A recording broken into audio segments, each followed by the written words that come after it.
Tanghali na nang gising si Angelica, dala ng puyat sa mga pag-alala sa nakaraan. Paglabas niya sa balkonahe, ay nakita niya ang kanyang ina na may kausap na lalaki. Sa tansya niya, ay kaedad niya iyon. Mukhang hindi siya napansin ng mga ito, dahil abala ang mga ito sa pag-uusap. Pinag-cross niya ang mga braso sa dibdib niya. Nauna siya napansin ng lalaking kausap ng ina niya, dahil ito ang nakaharap sa direksyon niya. Lumingon sa kanya ang mama niya. "Lika, gising ka na pala. Tumayo ito. Halika at ipaghahanda kita ng almusal." "Ngunit," she said coldly, "just continue entertaining your visitor." Natigilan ito ng gayon din ang bisita nito. Ngumisi siya ng patuya. "Hindi mo ba ako ipapakilala sa kanya?" Tumikhim ang lalaki. Kapag kuwan ay lumipat ito sa kanila. Mukhang mabait at desente ito. Halatang alumpihit ang mama niya na ipinakilala ito sa kanya. Siya nga pala si Victor. He lives next door. Victor, siya ang sinasabi ko sa iyong anak ko na nanirahan sa Amerika. Kumunot ang noo niya. Tama ba ang kanahimigan niyang pagmamalaki sa tinig nito? "Ikinagagalak kitang makilala, iha. Tama nga ang sinasabi ng mama mo. Napakaganda mo." Muli siyang ngumiti ng painsulto. "New conquest?" she asked her mother. Namula ito sa sinabi niya. Dudugtungan pa sana niya ang sinabi ng may humintong motorsiklo sa harap ng bahay nila.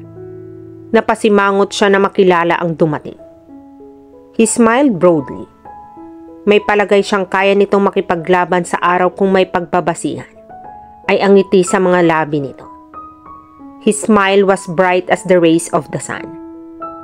"Good morning po, ma'am, sir." Kung makapagsalita ito, ay tila ba napakagalang nito. Dadaigin pa siguro nito ang crew ng isang fast food restaurant. "Good morning, beautiful." Tinapunan niya ito ng malamig na tingin. Wala siyang balak na kausapin ito. Tatalikod na sana siya upang pumasok sa kabahayan nang pigilan siya nito. Hinawakan siya nito sa braso. Napatitig siya ng matalim sa kamay nitong nakahawak sa braso niya. Hindi naman ito natigati. "Ma'am, can I kidnap your daughter? I want to take her out for an early lunch," he said in a playful tone. Bagaman halatang nagulan, ay napangiti ang mama niya. "Tita na lang ang itawag mo sa akin, Adam. Kung papayag si Lika, bakit hindi?" Tumawa ito ng matunog. "That's why I used the word kidnap, Tina." Kumindat pa ito sa kanya bago siya hinila pababa ng balkonahe. Gusto niyang magprotesta, ngunit mahigpit ang pagkakahawak nito sa kanya. Pilit na pinaangkas siya nito sa likod nito. Kumaway pa ito sa mga nasa balkonahe. Ayaw sana niyang humawak dito, ngunit pinaharurot nito ng mabilis ang motorsiklo. First time niyang sumakay sa motorsiklo, kaya kinakabahan siya ng husto.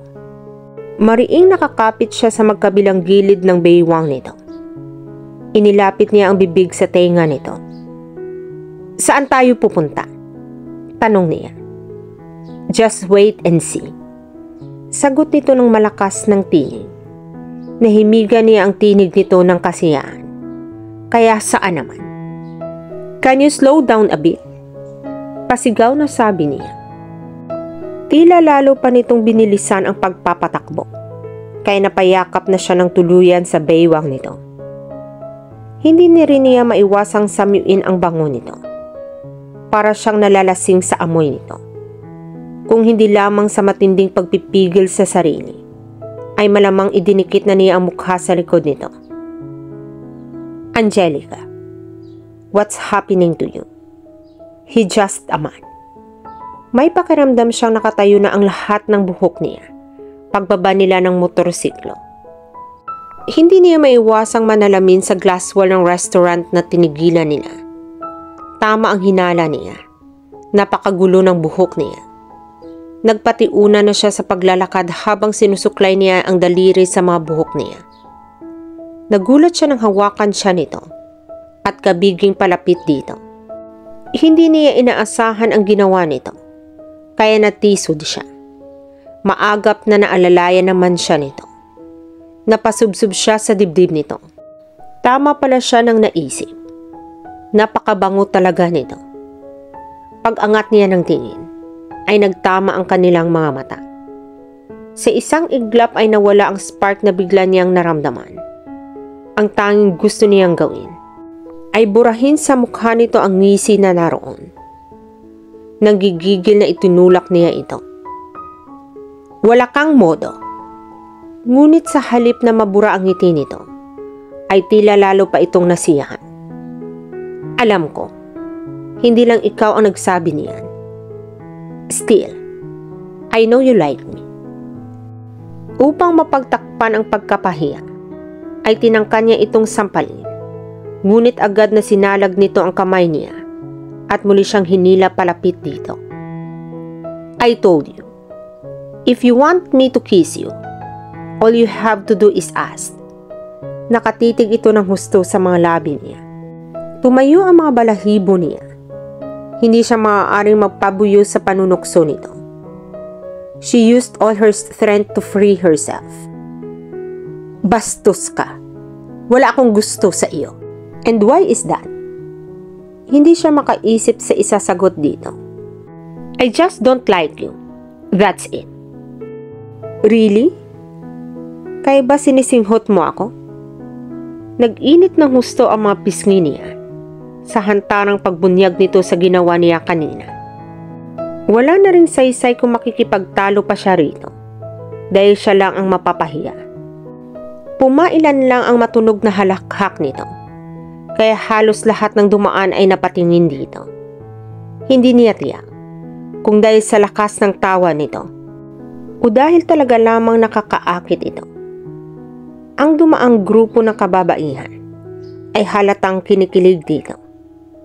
Tumatawa pa rin ito ng bahagya nang hawakan siya nito at igiya papasok sa loob ng isang restaurant.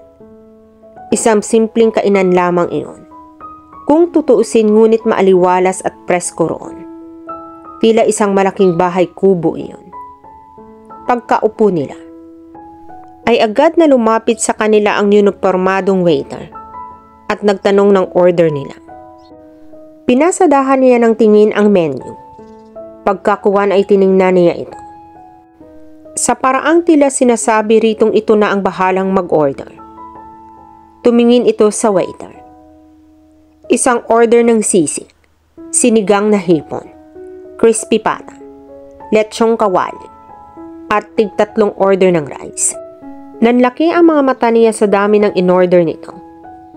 Hinantay muna niyang tumalikod ang waiter bago siya na magsalita. May iba pa bang darating? No, just the 2 of us. Casual na saad nito. Bakit ang dami mong in-order? 3 order ng kanin? Pabulong ngunit panggigigil na sabi niya. I'm hungry. Simpleng sagot nito na ang mga mata ay naglalaro sa labis na kasiyahan. Nanahimik na lamang siya nang wala na siyang maapuhap na sasabihin. She zipped her lips when she realized she had lost herself again. Hindi talaga siya dapat sumama sa lalaking ito. Mukhang may naiisip ng kalokohan ito sa klase ng pagkakangiti nito. Nangumbaba ito sa harap niya. Nakatukod pa ang mga siko nito sa mesa. Nag-iwas siya ng tingin, ngunit alam niyang nakatitig ito sa kanya. Pilit na inignora niya ang titig nito, na nanunuot sa kaibuturan nito ngunit tila naman siya mababaliw. What? Naaasar na tanong niya rito. You're not talking, he said teasingly. Kailan kaya mawawala ng ngiti ang mga labi nito? So? Pinipilit niyang gawing patag ang tinig niya. Kailangan niyang ibalik ang nawalang composure. Hindi maaari ang ganoon. Come on, humor me. Sabi nito, hindi ako waiter. So why should I? Sagot niya. Sa labis na pagkagulat niya, humahalakhak ito ng napakalakas. Gusto niya magtago sa ilalim ng mesa dahil napako sa kanila ang atensyon ng mga tao roon. Ito naman ay tila hindi aware doon dahil lalo pa itong tumawa. Napansin niyang lalo itong gumagwapo kapag tumatawa. Somehow, she felt proud that she was with him right now. You're one of a kind, Lika. Nakatawa pa rin ang mga mata nito. Wala pa siyang nakikitang lalaking ganoon ka-expressive ang mga mata. Your sense of humor is just amazing. I'm honored, she said mockingly. Sasagot na sana ito ngunit dumating na ang mga order nila. Tingin pa lamang niya sa mga iyon, ay busog na siya. Hindi talaga siya malakas kumain, kahit pa noong bata pa siya. Ngunit kapag ito pala ang kasama niya, ay talagang gaganahan siya sa pagkain. Saan kaya nito ilalagay ang mga kinakain nito? Naalala niyang magana rin itong kumain nang minsang nakikain ito sa kanila. Para siyang namamatanda sa pagtitig sa bibig nito nang umunguyas ng pagkain. He looked so masculine, like a cowboy. By the way, he ate and swallowed his food. Kumain na siya bago pa kung saan mapunta ang isip niya. Nagulat si Angelica. Nang paglabas nila ni Adam ng restaurant, ay wala na roon ang motorsiklo nito.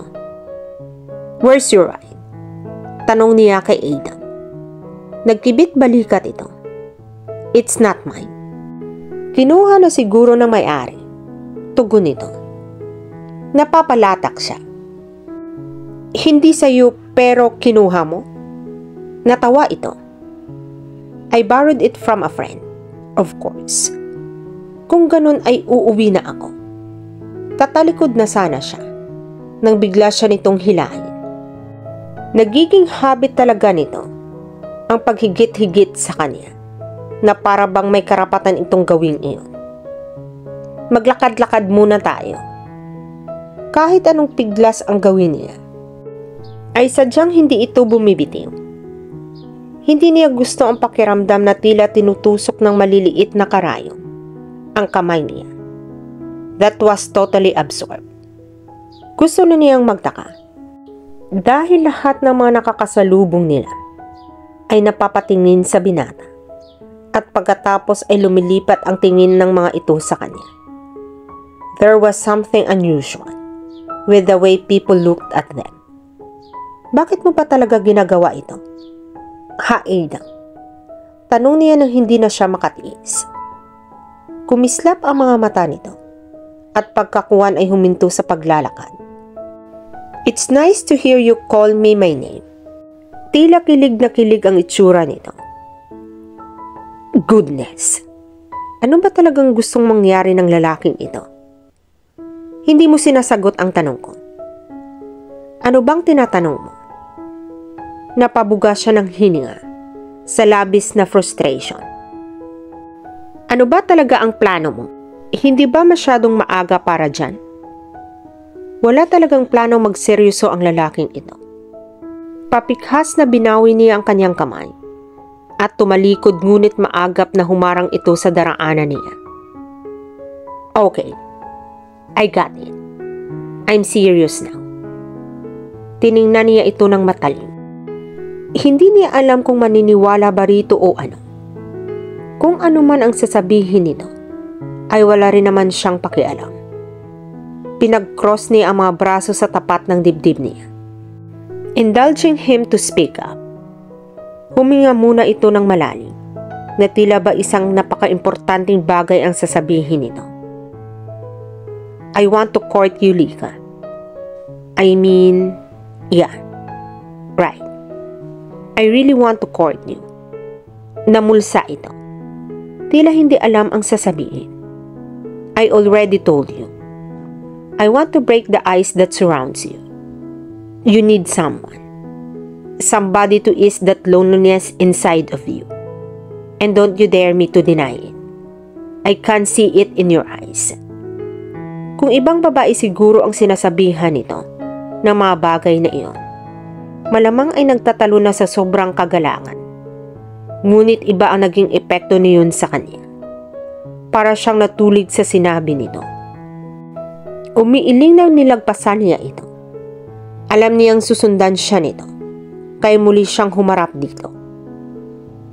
Please, don't follow me. I can't go home by myself. And one more thing. She gave him a freezing look. Offer your goodwill to somebody. Cause I will never ever fall in your trap. Adam Montemayor.